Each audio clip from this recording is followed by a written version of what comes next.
You're watching the Valley's most watched television station, WKBN 27. Everybody's looking for some good news in the fight against cancer. Tonight we have a little bit of that for you from Dr. Michael Seville from Salem Community Hospital, because we're talking about colon cancer tonight. Colon cancer seems to be more in the headlines these days. Why is that? Well, March is a National Colon Cancer Awareness Month, and you're seeing all kinds of opportunities out there to educate people more about it, and we're hearing it more in the headlines recently because of that. But it's one of those things that people are catching it a little bit earlier, which is some of the good news, right? As well? Yeah, I think some of the things that we're doing now is we're finding it earlier, so we're able to treat it and able to get people the best treatment to get them to survive their cancer. All right, let's look at, first off, what is the impact of colon cancer, because it's pretty big.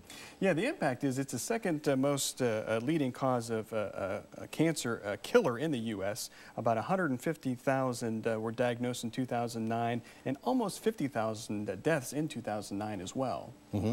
And who is at risk for colon cancer?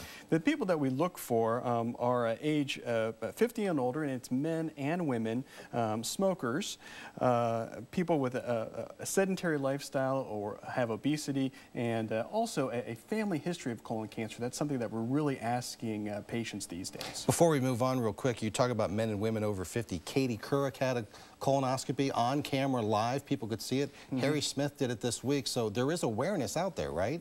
Yeah, we're hearing more and more about it especially with with celebrities and more famous people going through it, sharing their stories with the public, and that's how people are asking their doctors about colon cancer. Is there anything that I could do to maybe prevent the development of colon cancer? Well, the best thing is to talk with your doctor about it. We also talk about having a high-fiber diet, and the test that everybody is talking about is colonoscopy, and that's putting a camera in the colon to see if they can see a cancer. Definitely talk to your doctor about that. And there's also some good websites out there giving you some good information about colon cancer. Do you have to wait to 50 to get a colonoscopy? Is that the recommended age? Well, the things that we looked at are your risk factors. Family history is a big risk factor, and age too. But you definitely should talk to your doctor about your risk factor to see what screening tools would be best for you. Awesome. Dr. Michael Sevilla from Salem Community Hospital, thanks for being here. Thank you. First News at 5 returns after this.